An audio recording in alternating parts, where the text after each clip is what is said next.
Hello, hello, hello, everybody. Welcome back to Nerdy Couch. I am the Nerdy Couch. Nope, over here. I always get that wrong. Just looks like I'm dancing. Uh, Rob Lee. How's it going, buddy? How are you? AKA Little Hands. How is everybody today?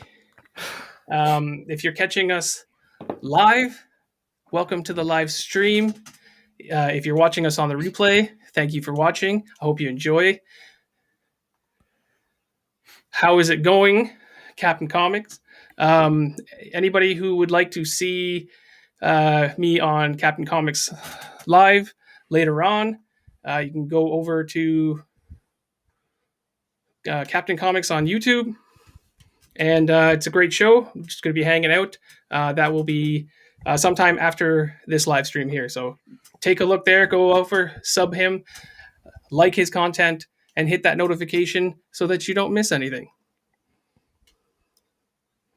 And let's see.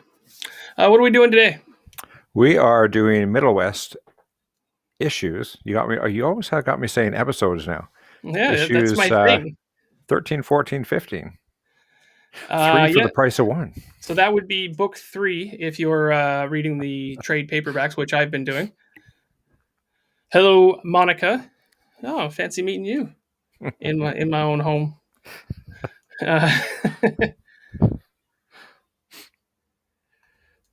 Yeah, no problem, Captain. Let's have a good time tonight. So that being said, we also have a live stream coming up tomorrow night about the same time, 8:00, covering the. What are we covering? We are covering the that guy. Yeah, you don't know either. We're covering Falcon and the Winter Soldier, the Disney Plus Soldier guy series. Yeah, Falcon guy and the Soldier guy. Yeah. We're gonna cover the first issue. How's it going, Sam? It's good to see you. We're going to be covering the first issue, just kind of a hangout. I'm going to try to have a bunch of people in, and even my good friend Bueller said he might stop by. So, we're going to have a good time, just chatting about the Falcon and the Winter Soldier episode. Yes. Okay, there we go. Number 1. I almost called it an issue. So I thought I was going to have to read something. Lord Tynerius, welcome to the stream. Thank you, good buddy. So we are going to start this off by giving one of these, because lately the show's been getting a little, there's some F-bombs being dropped and stuff. Even in the book, though, we can't help it, right? So we just want to be fair and let everybody know that there might be some content that is not really suitable for those kids. Anyway, we're going to throw it over to you, Rob, and let's start us off with that first issue, 13. All right, let me get prepared. Yeah, better. I'm staying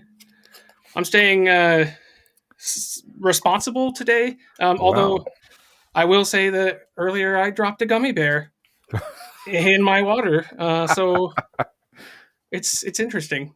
That's what it is. It's interesting. L3PO has gone for a tumble. So as you're doing that, I'll just tell you that my hopefully my brother Rob will be joining us tomorrow on that live stream. So I'm excited to have him on for the first time, his first time being live. So anyway, let's go. All right. So we got Middlewest issue 13 here. Cover's got all the usual suspects on it, including our missing friend we haven't seen for the last issue with the fox. So we left off Abel and Bobby have been kidnapped. And now they're working on this raider's farm, harvesting the fuel pods, I guess they grow on plants, which is interesting. So this issue starts off with another flashback. Abel is waking up for his first day of his paper route. Dad's actually happy. Yeah, he's going to learn a little work, never hurt anyone. Rob Couch, welcome to the stream.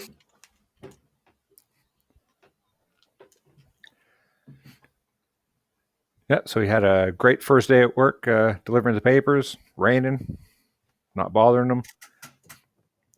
Dad just keeps saying, yeah, little work never hurt anyone. Till we find out he's not such a good dad, but we already knew that from the earlier episodes. So if you remember earlier, the dad said the mother left. And so we find out here he told her, if you had any guts, you'd just leave. It's just not working out. Yeah, and earlier he in the earlier issues, he made it sound a lot like it was her fault. You know what I mean? Which obviously we see now that, and we had an idea, I guess, already that it was him. Yeah, with the mild anger issues. Yeah, so getting tired of all the snow. He's doing the paper for a year now. And he says, yeah, I'm getting so tired. And the dad cuts him off of hearing you complain every day. Yes, I am. So he's starting to show the anger. Little hard work never hurt anyone. Now he finds himself a slave on this farm. And he's told, this is your first day of the rest of your lives. However, that life is going to be as long or short as you choose it to be. In other words, if you don't work, you're not going to make it. In the most insidious way. So early morning, they're going out to the fields.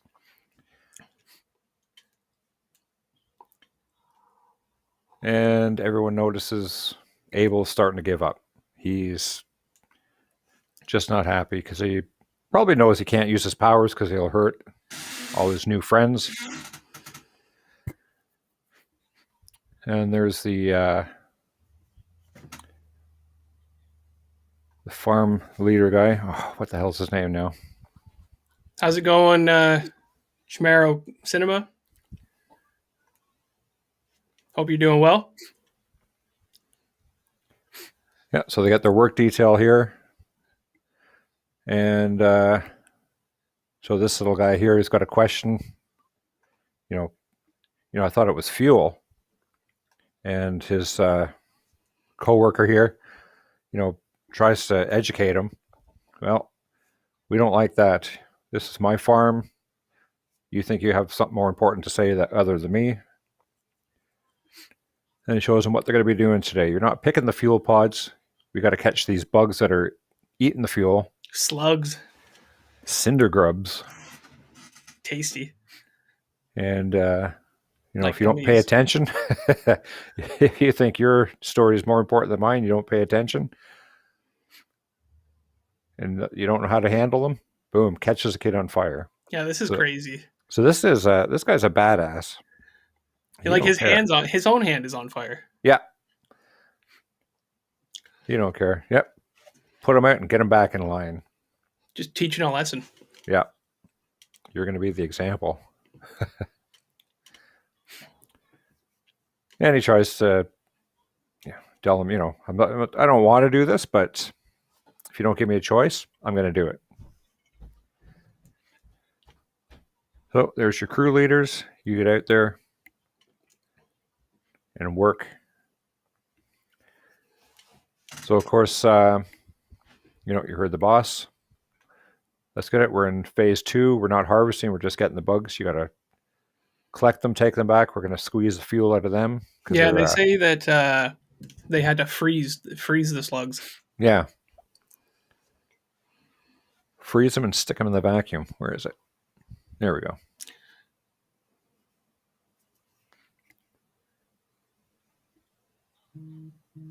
So they take a moment to explain that they first harvest the slugs because they consume the fuel, and then they squeeze the fuel that's been taken from them, and then later on they harvest the bulbs, right? Mm-hmm. Yeah, because these grubs are stealing the fuel from them, as you see here, and every drop is $1. So, so he says, okay, if we get this done by the end of the week, it'll be a good thing for you. Of course, it's very hot. They're all wearing these suits. They're not too happy. So the bully that is now his friend here. Yeah, he got beat up in the last couple of issues. He's saying, it's so hot, my eyes are boiling on the inside. And I don't think that's Bobby. I think that's someone else saying... Actually, I think it is Bobby. Because they... earlier, they got their heads buzzed. But I think this guy is interested in her because he says, I just think Bobby's goes both ways. It could be because he says... I think it is Bobby because later on that character refers to Abel as in the past. So yeah.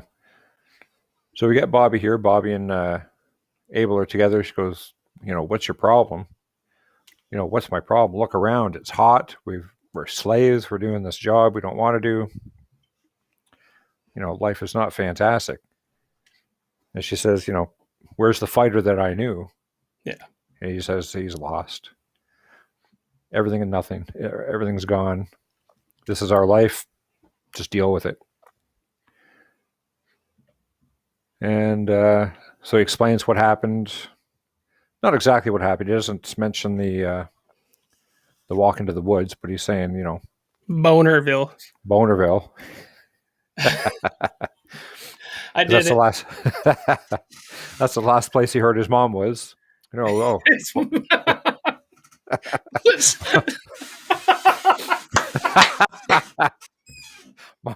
went to Bonerville. Good thing we put that warning up. Put that warning back up. That's just outside Pound Town, I think. Oh dear. Yeah, so Bob. All right. Yes. Professional channel, Jan. Says, what was your mom like? I don't know. I didn't. Never made it there because he got kidnapped by the forest people. Doesn't want to get into it because it was an awfully long story. I don't think anyone. Well, I guess I would believe it because they've seen him turn into this wind monster. Figures Maggie wouldn't come after him. Neither would you. And he says, that's right. But Jeb wasn't having any of that. Helped her steal Maggie's bike and come after him. Theft. Yeah, she must hate me so much. She's, after the windstorm destroyed the carnival. So he's just having a little pity party here. She doesn't hate you. She thinks you're doing what you have to do. And so am I. So he says, you don't even know me. Like he's trying to distance himself from everyone. He is completely given up. And she tells him, you're my family. Don't give up. Stay with me because there's no chance of escaping this place. We're stuck together. But if we are going to, we're going to need all the help we can get. Or is that... No, that's Maggie. Yeah. Maggie and Jeb. Okay. You skipped ahead a tad bit. I did. Okay, so we're back at the ruins of the carnival. So Maggie's trying to rally the troops. We got to go get this kid back. And of course they're saying, why? He destroyed our livelihood. We've got nothing now. Why would we want to help him?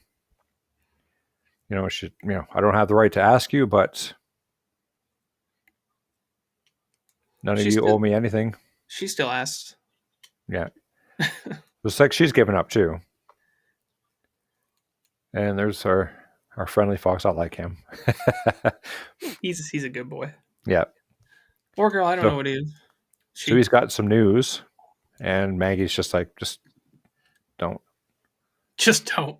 She walks away. She has a good cry, which is I think out of character, as she portrays herself as the this tough. Well, yeah, that's why she walked in the dark room alone. Yeah. But Jeb knows better. Wait here, I'm gonna go talk to her. Yeah, the next morning, did you sleep it well? No. She's worried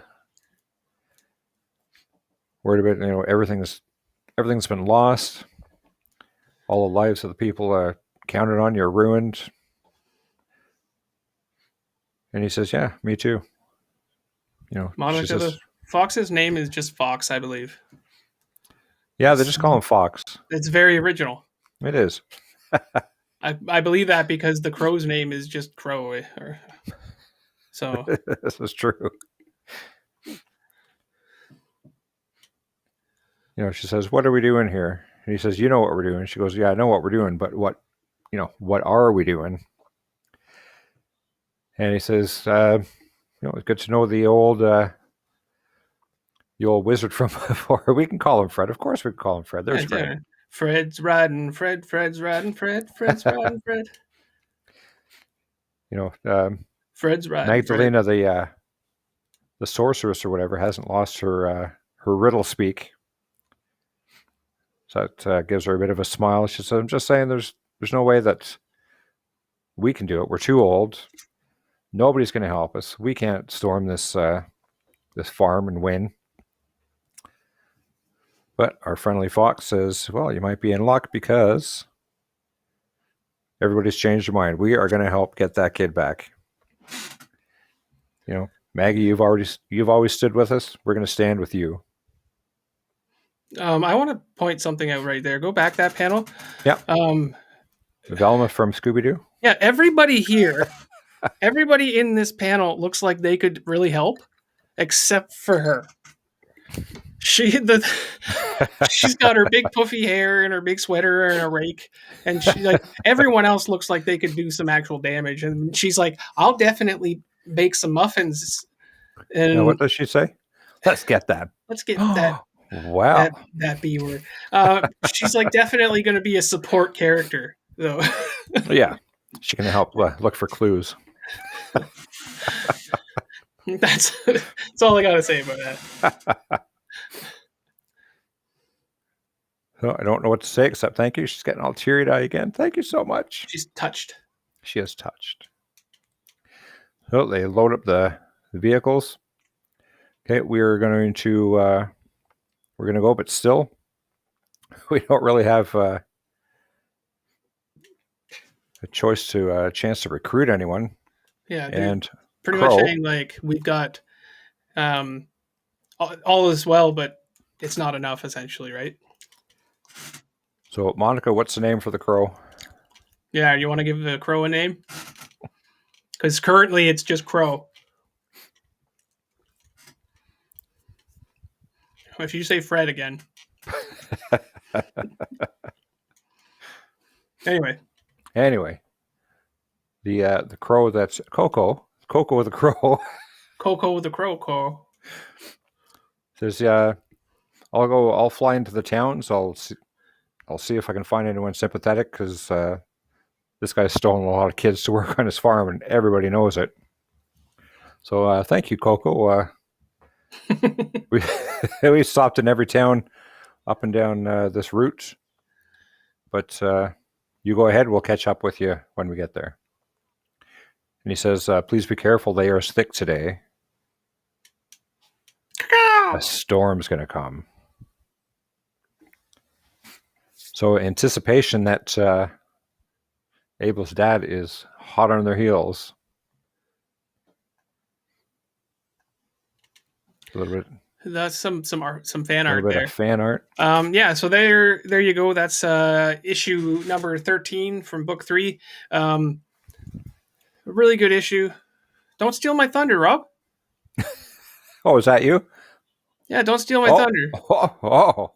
That's not fair. Anyways, he's taken over the whole show. Let me know if there's anything else you want to show, and I'll pop you back in. But that's issue 13. Thought it was a really good issue. Showed a lot of the in between stuff, right? The everybody's banding together. They're trying to do something about this now, and it ends off in a nice spot where you get to see that storm coming again, and that they've got to move quickly at that point, right? And we've learned more about Raiders Farm, what they're doing, why he's got these kids. Monica, you're cracking me up. Yeah, Abel seems to be starting to lose it a little bit, knowing that he can't turn into his own monster because of all the fuel that'll explode and hurt everybody. How'd you like that book, chat? I thought it was really good, and I think it leads really well into the next one, which is, I think, an even better book. So let's get onto that one. I'm going to have myself a celebratory gummy. And we'll get on to that. So, issue number 14. We're going to bring you down here. I think that's what we intended to do in the first place. So, this is the cover. Really kind of a cool cover with that red flame coming through the eyes of, or reflecting in the eyes of one of those Fallout masks. Mm-hmm. And we start off with a nice view of the air blimp going through the sky. It says Raiders Farm somewhere northern Middlewest.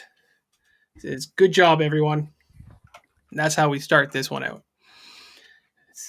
So we've got the leader number 4 to be more particular, saying, "All right, this is it. We'll be done in this sector before the end of the week."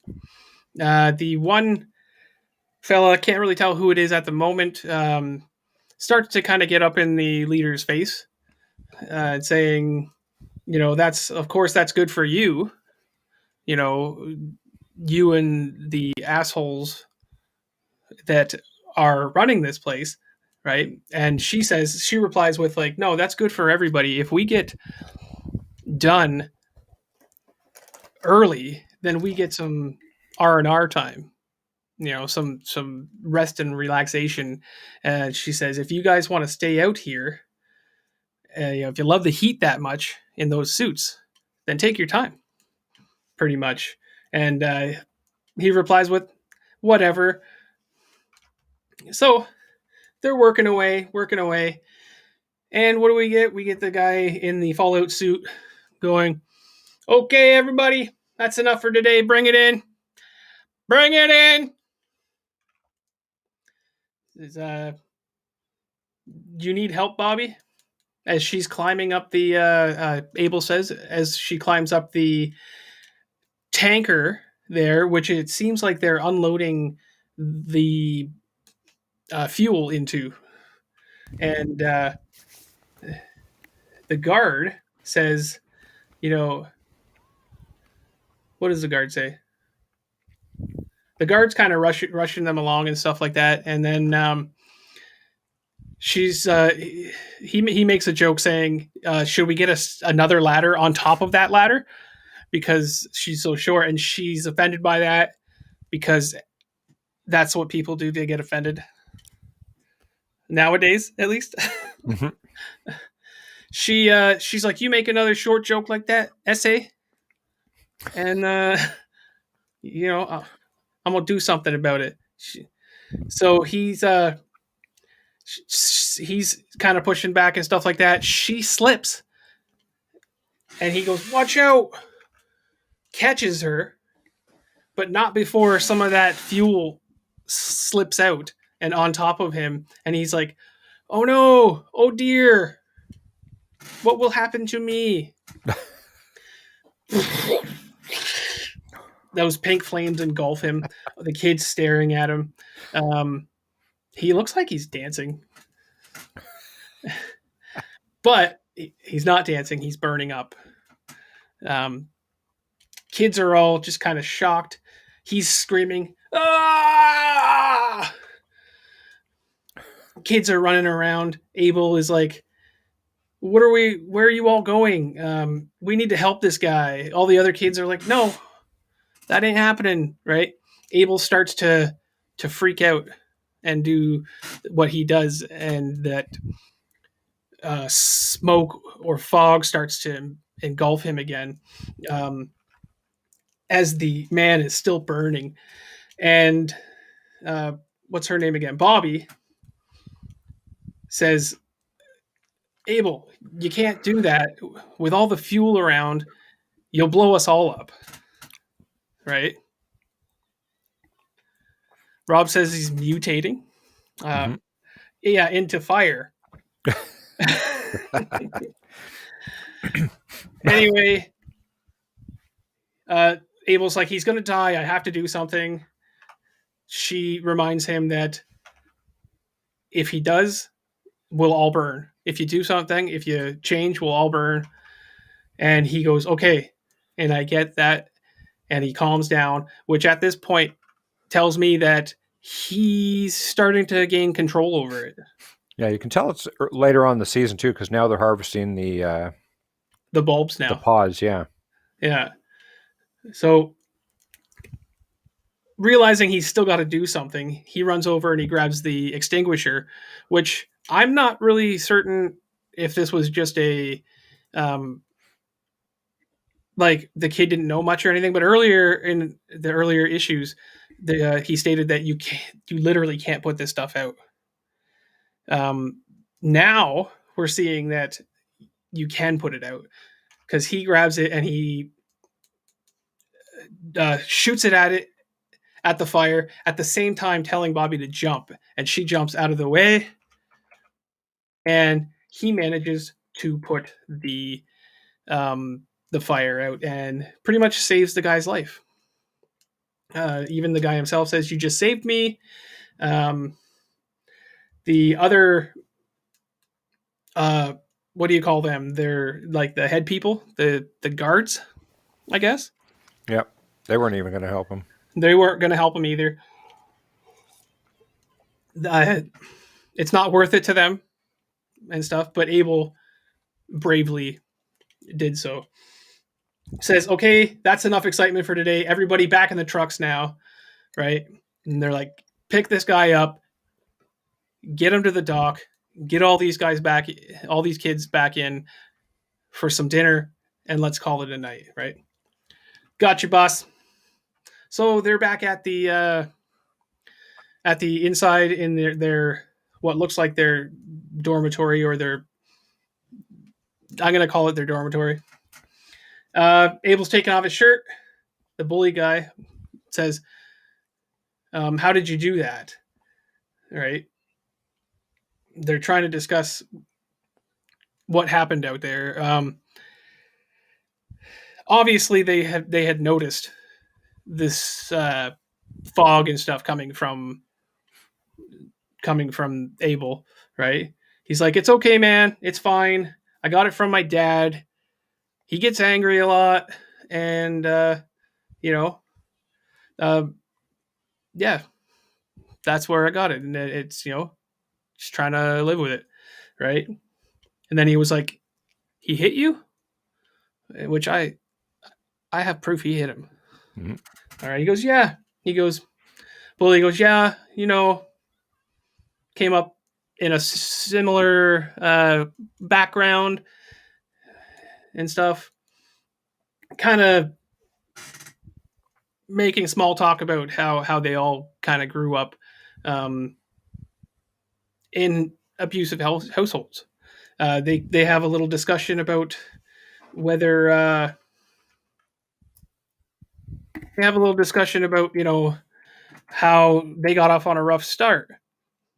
Now it's okay, I was kind of a dick, he says. And he's like, yeah, I got punched in the mouth because I deserved it. So he mentions grandpa. Says, Dad had this sickness, this hatred. So did Grandpa, and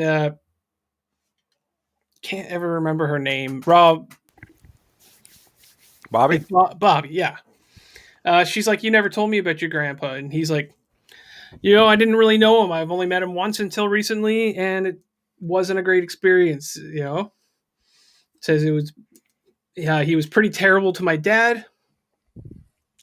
And it's weird to say, but I understand my dad now more than ever. Whether to forgive him or hate him is now the question. For letting the monster take over. Right?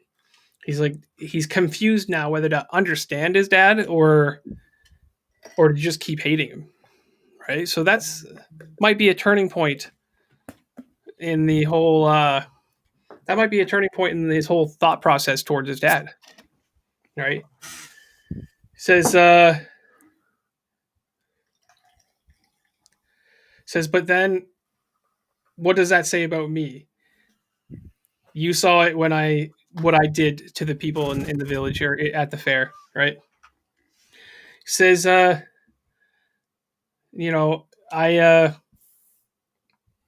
can't control it. I can't change, right? And this other kid, which might be the first time we're seeing this kid, he says, "Well, you kind of are now, right?" He says, "You're talking about it, right? You're trying to work through it, and stuff." And then this kid kind of goes into a bit of a sad story about when he was arguing with his mom, and his mom had a drug problem, and his mom got over the drug problem when she met this really great guy, and the kid never forgave her and never let her grow from there, because he always held her accountable for that, and never really let her continue to change, because his in her mind, or his mind, she hadn't. Anyway, turns out Buddy left, and Mom got back into the drugs, and he never got a chance to really forgive her because she ended up overdosing. So that's his sad story. Kind of a dark moment in this book, right? And he says, now we're slaves here because I couldn't get over myself enough to let her change for the better. She broke her own chain, and I put it back around her. So she broke the chain, but he wouldn't let it go. Right? So that she reverted back, right? Anyway, they get into a conversation about how everybody's got their own situations and stuff like that. And then they say to the leader, the head leader, number 4, I believe it was, what's your upbringing? How did you get here? Type deal. And What's your they call story? her, yeah, they call her teacher's pet and stuff like that. And I think Bobby is she says, sorry, I didn't mean to start anything. Yeah, because she says something that kind of hits a trigger. Yeah, What about you, Gene? Yeah, what about you, Jeannie? We're all sharing parents. Parents are the worst stories. You got anything? I can't remember. What does she say that really triggers her? What's the bully here saying? Oh, well, she's just a little rich bitch. She's just pissed off. Daddy grounded her for being 15 minutes late, and she ran out because she didn't get him a. Chris the Grim Mike is here. Hey, I worked with these kids. Okay, these kids specifically. Monica says it right there. You work with comic book kids. Thank you very much thank you for beating me to the punch there, Monica. They are certainly characters. Yeah, well, we were all characters growing up, so that's all I can really say. Thanks for joining us, Grim. You'll see Grim on upcoming videos. Currently doing the TMNT Last Ronin books, just waiting for the next one to come out. Anyway, so yeah, he says something that triggers her. She gets into her story, which we'll get onto right here. She says that. Oh, sorry about that. She says she was the daughter of a priest or a preacher. And she did some things that were not looked well upon in her childhood. You see her doing a little bit of a makeout session with a girl, which I'm sure her preacher of a father did not appreciate. She says that she wasn't exactly the preacher's daughter kind of daughter, and dad tried to fix it with prayer. Well, prayer didn't work because you can't pray the gay away. All right? You just can't pray the gay away. Anyway, they figured that they would try some old-fashioned matchmaking. Try to get that gay away with a nice boy. All right? And who better than captain the football team? Yep, captain football. Macho guy takes her to the football game. Says, Dad thought that I needed to go on a few dates with the right kind of boy. Turns out it's not the right kind of boy for her because it's not a girl. So he, after the football game, they go to a bit of a party, and she found out the hard way that he's not a good boy. Take a moment here. The only one who could ever reach her was the daughter of a preacher man. Thank you. I really should have sang that. You should have sang that. Because I didn't know. I didn't understand what I was reading until I was too far in.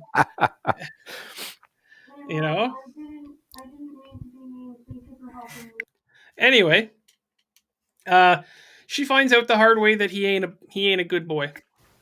In the lower panel there, you can kind of see that I think that it's one of those situations where he kind of tries to take advantage of her.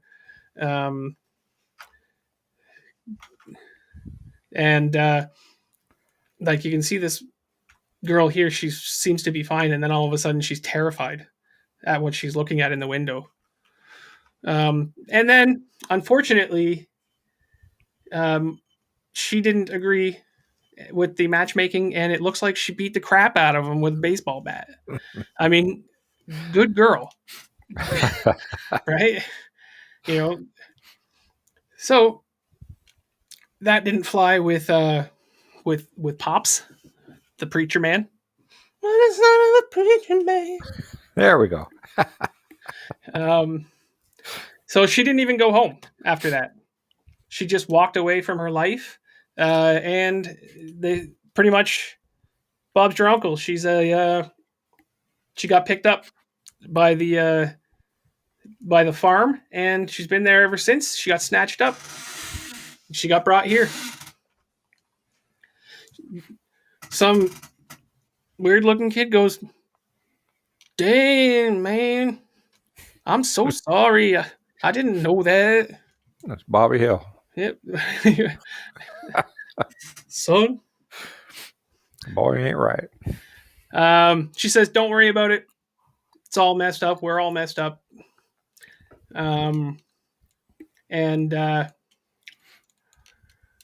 But it makes her feel better that other people, or actually Abel saying that it makes him feel better that it's not just himself. Other people are in the same situation. And they go, "You know what? Fuck adults." Good thing you put that warning up. Oh. It says it right in the pages.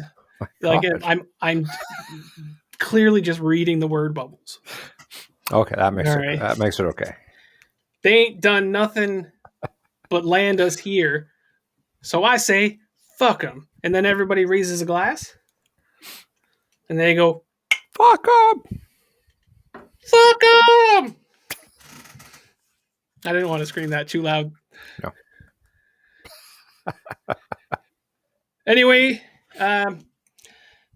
one of the guards comes in and says, "Hey, Junie, you want to keep your crew in line?" She's like, "Yeah." Paraphrasing a little bit, whatever. You got it. Yes, sweetheart, that is called rape. When you take advantage of somebody without consent. That's another topic, though, and that's another story. So, not that we're gonna. No, we're not doing a whole thing on that. Anyway, all the kids they get settled down, and he grabs Abel and says, "You know what? The boss wants to see you."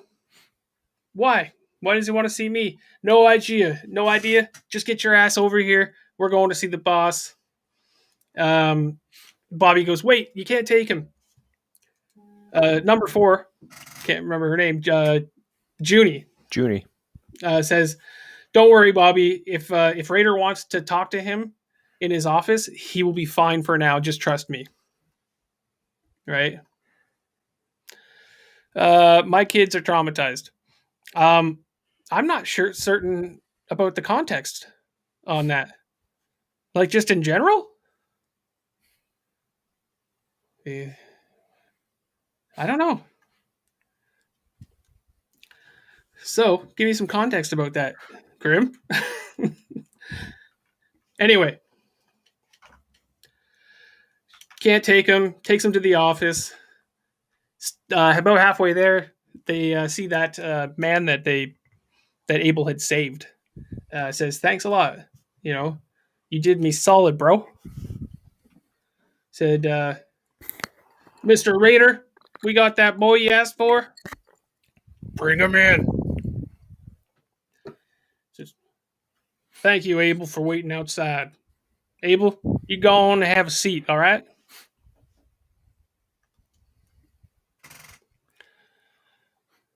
Consent T video on YouTube. Great video. I'll have to take a look at that. Does anybody know what that is? We'll have to have a watch. You go ahead and have a seat, Abel. Do you know what a storm is? Sorry, sir? No, I am really sorry, right? It was a swears. Oh. Well, we'll see. What's a storm, sir? Says, storms, wind, rain, snow. What do you know about them? You want to talk to me about the weather? It's a little cliche for small talk, don't you think? Says Abel. Don't you be a smart ass, boy. Yeah, he actually doesn't even say that. He says, "A smart ass, huh?" He says, "You're all," he says, "you've already said you're sorry once. Don't do it again." All right? He says, "I like you right now. Don't change that." Says, Abel says, "I wouldn't say storms are my favorite subject, but I've dealt with a few monsters in my life." Says, "Haven't we all?" "Boy, come outside with me." "Don't do it, Abel." Says, he says, "Those reports in there tell me there's something mean building up in this old land." He says, "That's not what I see out there, though." Abel says, "That's how it always goes. Everything always looks fine. And then out of nowhere, things quickly become not fine." It's never out of nowhere, Abel. No matter how sunny it may seem, there's something else building up inside of all of us. And he says, Abel says, do you have it too? Realizing that they're probably talking about the same thing now. Yeah. You know? He says, no, but I could have. I was supposed to, but I changed it but I changed all of that. So Abel was under the understanding that you couldn't change that, right? Like it couldn't be changed. Now we're finding out that somebody did change that. All right. He says, I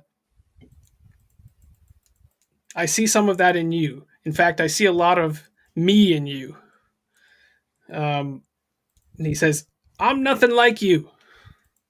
All right. He doesn't want to be like any of these horrible people that have been in his life. Right. He says, you know what? What you see me as is not what I am. Before you write me off as a big villain in your story, ask yourself, where would you all be if I hadn't picked you up? You'd all be stranded, and you would all be unfed, and you would probably just pass from it, right? So this big bad guy who's stealing children is playing it off like he's some sort of hero, going, you know what? If I didn't take these children and make them work for me in a field, they'd all be just lost souls, right?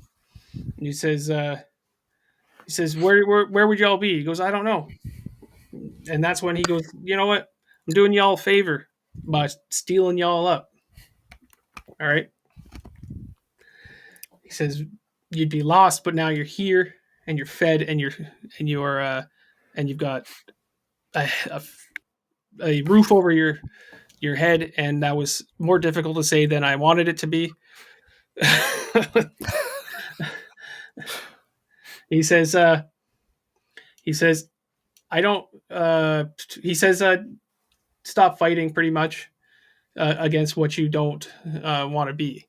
Right? He says, I don't think I'm fighting. I'm just giving up, says Abel. He says, now look, you hate me. And I can see it. Today, when you put that guard out and you saved his life, he would have burnt up if it weren't for you. He said, you put him out, his daughter is going to see her daddy again after this. After the harvest is done, her daddy's going to see, or her daughter's going to see her daddy because you put him out. And nobody else even attempted that. Right? And he said, Abel says, you know what? I never thought about it that way. You know, he says, sometimes it just takes knowing that you're not alone anymore and that people have your back, insinuating that Mr. Is it Raider? Mr. Raider has his back, right? And he says, speaking of, that brings me to the point where I wanted you to bring you into my office.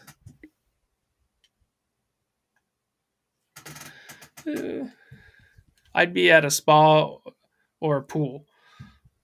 I don't know what you're talking about.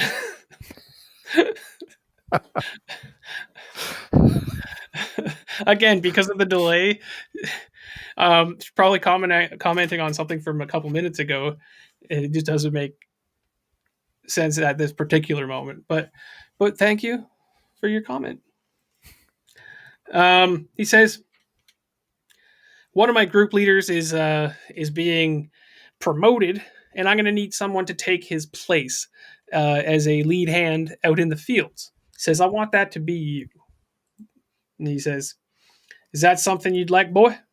And he says, yes, I think I'll accept that. Because it comes with some perks, right? It comes with, more off time, better food, stuff like that, right? He says, yep, I think I'll accept. He says, I'm glad to hear that, Abel. just keep doing what you're doing and don't make me regret this, right? And he says, I don't think I will, sir. You won't regret it. And apparently he's got a bit of a gloom look on his face because the guard says, "Come on, kid, quit looking like your daddy just beat you." It's not too far off, actually. He says it's a good thing. You're just being promoted. You're going to have a lot more extras around here. Like, for instance, better mattresses, more R&R, access to the lounge. He says, trust me, work days around here get a lot better when there's something to look forward to afterwards, like having a little bit of a drink. A little bit of alcohol in the lounge. So he gets back to the regular lounge there, starts talking to the old crew, and they're all asking what the hell went on in there and stuff like that. He says, you know what? I got promoted, right? And they're like, man, you can't do that and stuff like that. You know, he's making you a group leader. No way. What the hell? He says, are you serious?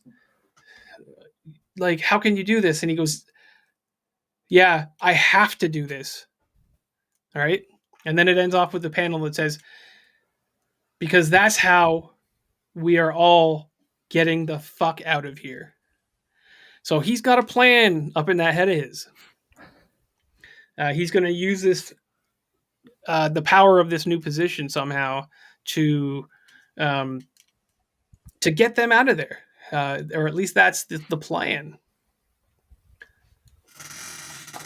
Yeah, I really enjoyed issue number 13. I thought there was a lot of good content there. The guy catching on fire, you know, quite a bit of action in this one. Yep. Really pushes the story forward. And then we find out that Abel's got a bit of a plan at the end. Yeah, we find out Abel can now, because remember before he was turning into the storm, you couldn't stop it. Yeah. His eyebrows are on fleek. Yeah. So they are. Very, very fleek. Yeah, damn eyebrows. Yeah. Chat, what did you think about that one? I liked it. We're getting pretty far into the stream here.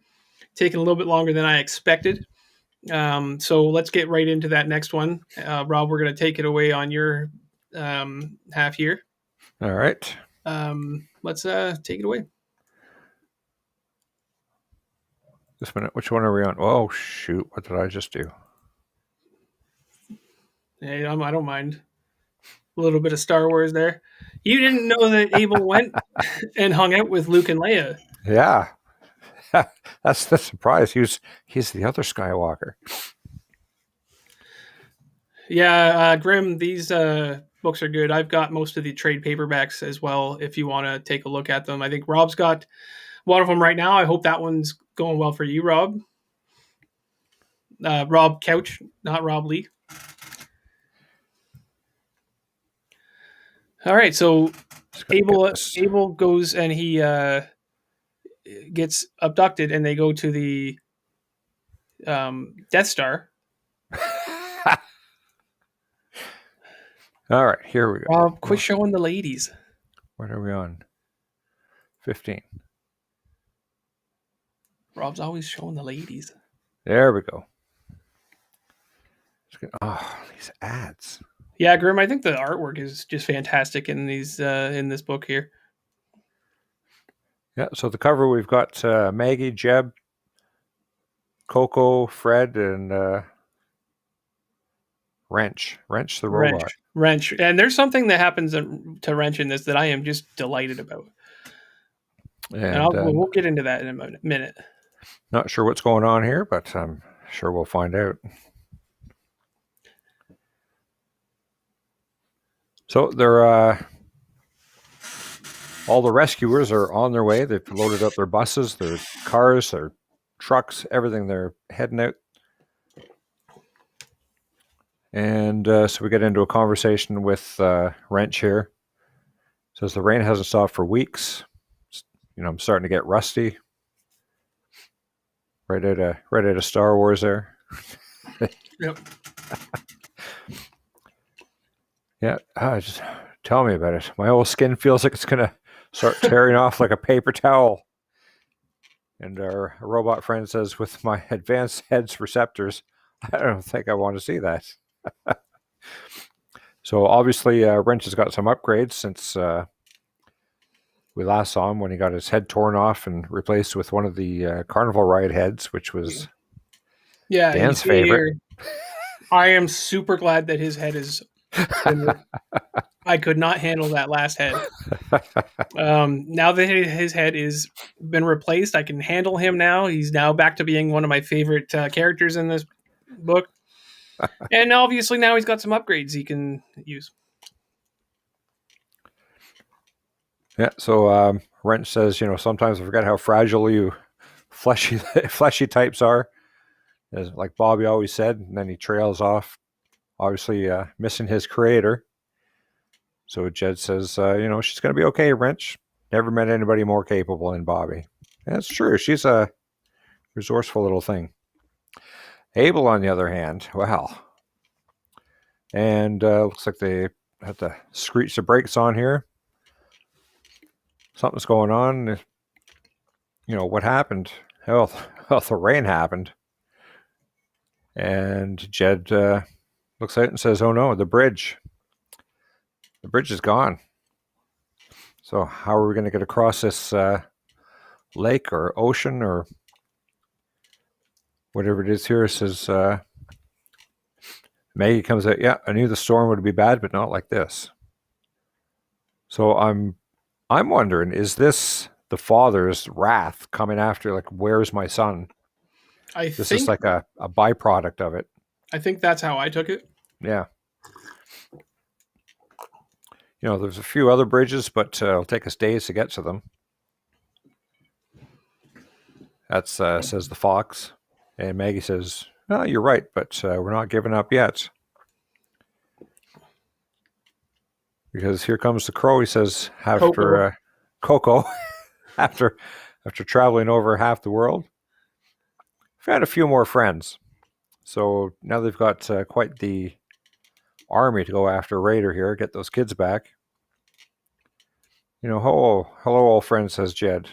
How was your journey? He says, it wasn't the best. And says, it feels like something. And Maggie says, yeah, it feels angry. I feel it too. Yeah, that's why we say that it must relate to the father. Yeah. Dale. Yeah, so that's why they have to move fast. Have an idea. It's going to take some hard work and some serious luck. Jeb is going through the caravan there. He'll have everyone here in the next half hour. And what are you going to do, Maggie? She says, I'm going to do what I do best, magic tricks. We need the high points if we're going to pull this off. Pulls a flower out of her sleeve.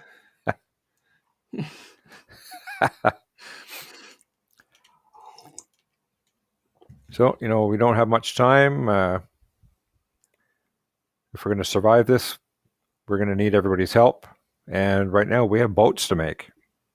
So that's how we're getting across this thing. So I guess some of the people they've picked up on the way, Crow, Coco.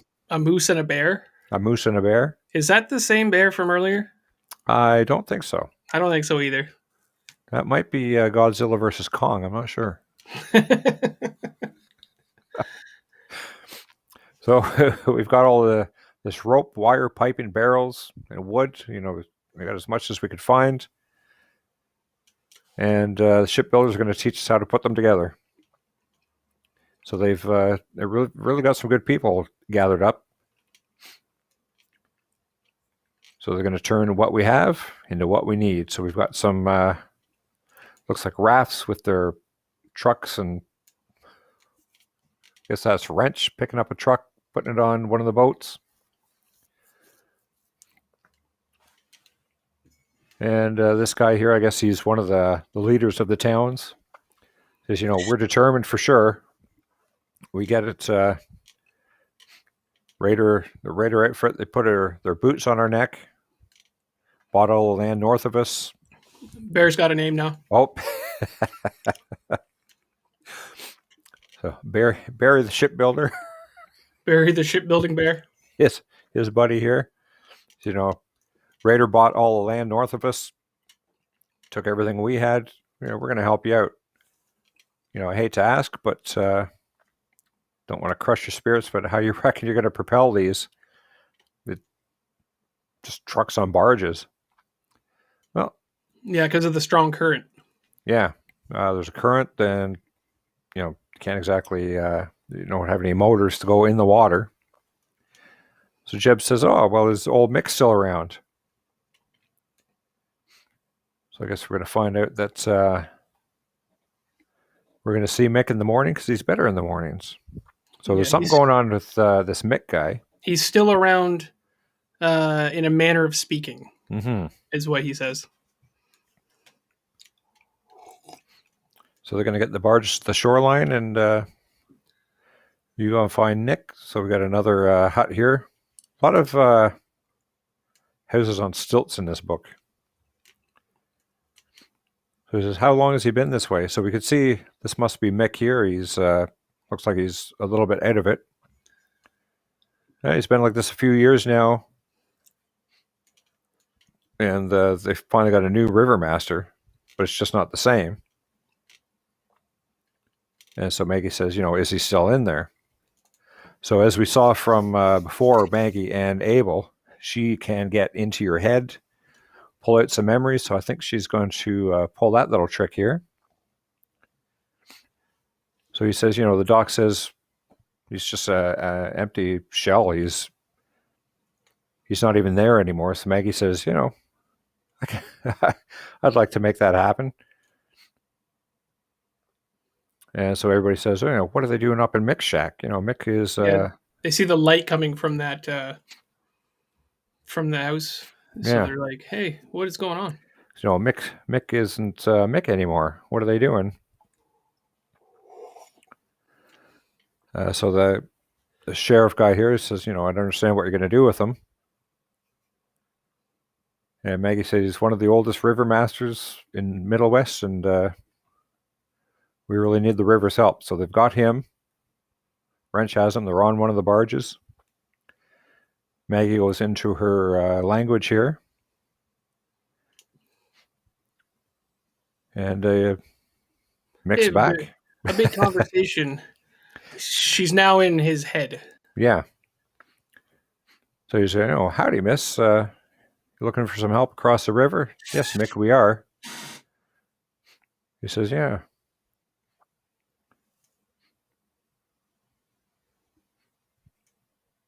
Oh, what am I missing here? Oh, yeah, fixing to tussle with Nicholas Rader. He goes, yeah, that's the plan. He says, well, that man, if you can call him that, he's a real piece of shit. Watch your mouth. Watch your mouth. This is a family channel. You put the warning up. We're good. God damn it. He says, never was okay with him using the kids the way he does, but it's not like I can stop it. And Maggie says, yeah, I know, but people I love and respect very much made me realize that together we can change things. So he says, okay, well, we are going to do this. And he says, thanks, I haven't had a conversation with anyone in years. And Maggie says, well, if this all works out, I can make sure you... I will violate your head again. Yeah. He says, I would like that very much. If you would violate me.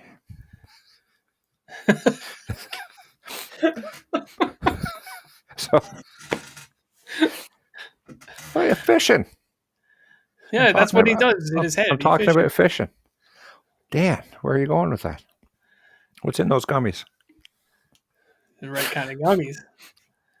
So Maggie's joining brains with Jed and Do you think they're joining or Mick here. swapping? I think they swapping brains or I don't know, but I think they're joining because Jeb's a bit of a magic man and Mick is the river master. And what's in the river that you could use? It's a big ass giant fish. So the power of Maggie, Jed, and Mick is Aquaman. yeah. I'm not going to say anything bad about Aquaman. You can't bait me into this. Yeah, so here's the electric current going through the water. The fish are like, oh, is that Aquaman? Where did I get up there? And fuck, it's just them. But that's a good thing because now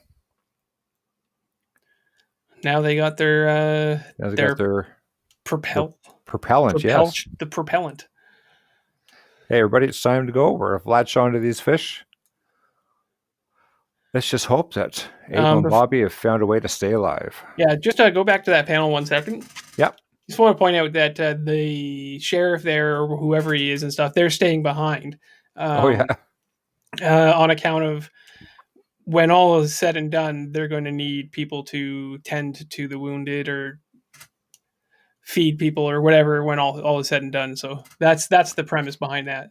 Yep, we'll have some bumps and bruises when we get back. When we come back. Yeah, we will be ready and waiting. Oh, so that's Fox saying that, so he's going with them. Oh, Fox ain't gonna... Fred, sorry, Monica. Sorry. Fred ain't gonna not go. So, yeah, we're just hoping that Bobby and Abel have found a way to stay alive, and we know they have. Because Abel is now the foreman. Moving on up. So he's filling the roll out perfectly. He's like, all right, that's it. Good for the day. Good job. Be careful. I know you're tired, but let's stay focused because we don't want another accident like we had with Bobby falling off. Nearly killed everyone. So we've got a little secret code going on here. The old... I thought they were picking their noses, but... No, that's definitely a code. Yeah, so let's put the plan in action. He says, oh, I got to take a leak. He says, what are you, a 5-year-old? You can hold it. He says, no. Didn't you hear me? I have to take a leak. So the guard takes a punch at him. This is one tough kid, that bully. Says, oh, okay, Abel says, calm down. It's been a long day. We're all hot. Theo's just an asshole, likes to run his mouth. We can make it. We can't make it we can make it a big deal and tell the boss. And of course, the guards don't want that. So, yeah, let's just get back in the trucks, head back to the barn, have a drink. Fred is on his way. So, yep, everyone's on the trucks. Let's get back. And we find out it was a ruse to steal the key code here, the key card. To swipe his employee discount card. Yeah. Heading to Target. So he says, have to give yourself more credit. Your plan worked. So, how's your face? Because Buddy's getting hit in the face quite a bit after Abel beat him up. He says, yeah, sorry you had to take one for the team, but it paid off. Let's just hope the others were just as lucky as we were. And we see here, I don't know if he's just watching them or if he can hear them. Yeah, that's something that I was wondering about too, whether he's kind of onto them or not. Let's find out. Let's find out together. Okay, so everybody's back in the barracks here. How are they gone yet? So I'm assuming they're talking about the guards. Are the guards gone? Yep, you were right. They both just left. And Abel says, well, that's because it's Quentin and Liz are kind of an item, so they sneak off a lot to do adult things.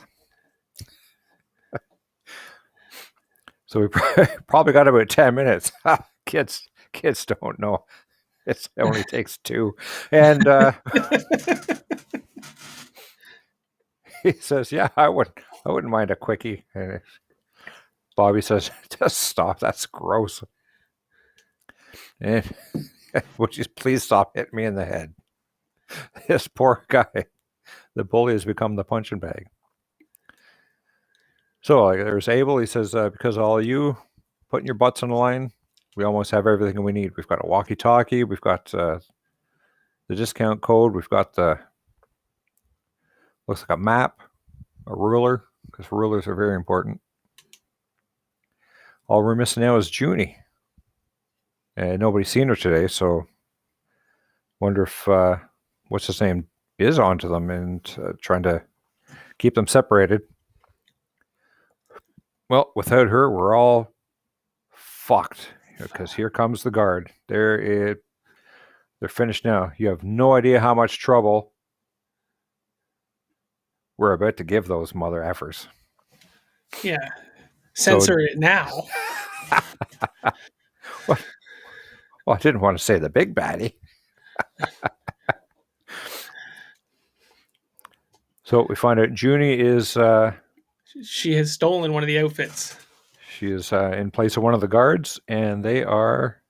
Oh, we're going to have to wait till next week. I said, well, jeez. Couple weeks. Well, don't show too much. Dear Lord. This is not the most issue is looking a little bit dangerous. Site. This site has a few naughty pictures on it. If you know, if you're not careful, that's a different episode, this different show. Yeah, but great issue. I love how things are coming together. Both sides of the story are really progressing. Lots of stuff happens in this issue. Yeah, the kids are doing a good job. The rescuers are doing a good job. They have fish. So at least when they get across, they'll have something to eat. Yeah, I was like, yeah, you helped us out greatly. Let's enjoy a meal now. It's guys, what did you think about this this addition to the story? Like I said, I think I've enjoyed this story right through. The artwork holds up, and yeah, like you said, it's not your usual. This is the kind of stuff I was into back when I was collecting comics and starting to get back into it. Yeah, a lot of this indie stuff it's almost like they're stepping up their game, where some of the bigger companies kind of get settled in their ways, you know. Yeah, it reminds me of when DC had Vertigo. Just this edgy offshoot anti-superhero stories. It's really interesting. It pulls you in pretty good. Yeah, I didn't expect this story to have so much language and stuff like that, you know. But, you know, it fits the story pretty well. Mm-hmm. So I don't mind it at all. It's definitely, you know, questionable whether you read it with your kids or whatever. But, I mean, it also, I think, has a lot of metaphorical learning points, too, you know. Like a lot of things you can take from it. So, you know, maybe skip the odd swear word, skip the odd swear word in this, and it's still a real great story for kids and a learning point there. So, I like I said, I've enjoyed this whole book. When we get into the next episode, it will be our last one on this book. It's going to be number 16, 17, and 18, and then it's going to close off. So what I'm going to need from viewers is not on the live chat, but on the video afterward. Please leave a comment and with some suggestions of what you would like to see coming up. I would like to keep it to limited series, like shorter series. We're thinking about a story called Something is Killing the Children, which is, I think, from I won't say who they're from because I can't remember at this particular moment, but it seems like a really good story. It's about 15 issues, about the same length as this, and it's on a hiatus right now. So if we get caught up with it, then we can carry on with the next series with this title.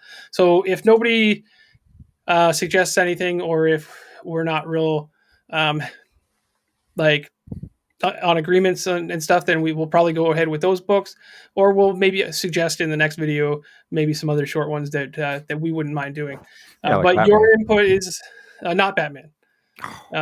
Yeah, we'll go with Detective Comics that has over 1,000 issues. Yeah. We'll just cover that in a very short period of time. We do 50 issues at a time. It'll be fine. It'll only be like 5-hour shows if you guys are cool with that.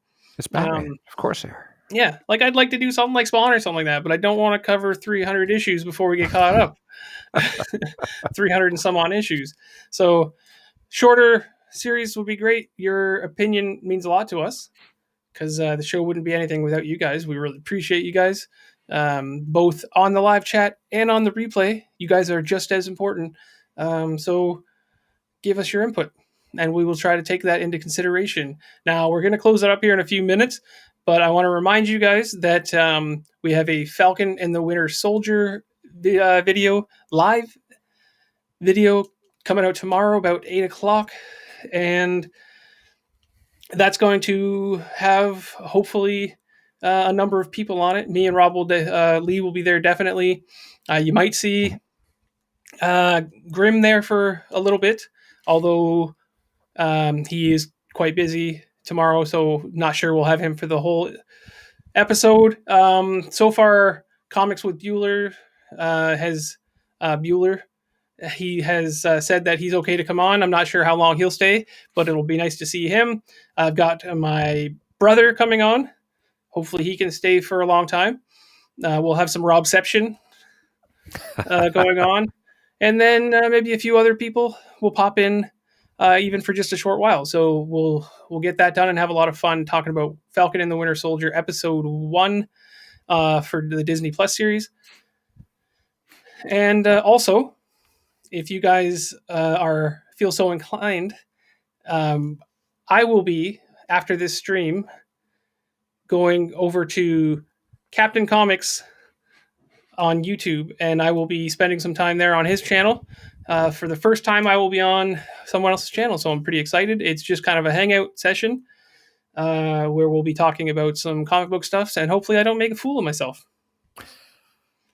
Or maybe I do, and it'll be fun to watch. But yeah, I'm not sure when that will be going on. It's scheduled for, I think, 10, but I'm not sure if it'll go on early. So hope we see you there. Anything else, Rob? No. I'm looking forward to tomorrow. We'll have to make sure we do a little bit of spoiler free, and then yeah, I'll definitely make a put a warning up and get right into it. Spoiler warning, because we don't want anybody to get mad at us for that. Anybody who does plan on watching it, make sure that you go ahead and watch the show beforehand so that we don't give anything away for you guys, because you are our loyal fans and we don't want to hurt you in that way. So give it a watch and join us again tomorrow night at 8. And I think that's all I got to say. We've run about 20 minutes longer than I wanted to, so let's say bye, and we'll meet up again tomorrow, and then we'll see you on the next one. All right, take care, guys. Thank you for coming. Bye. There's those little hands again. Dear Lord. Take care, guys. Thank you for coming. Bye.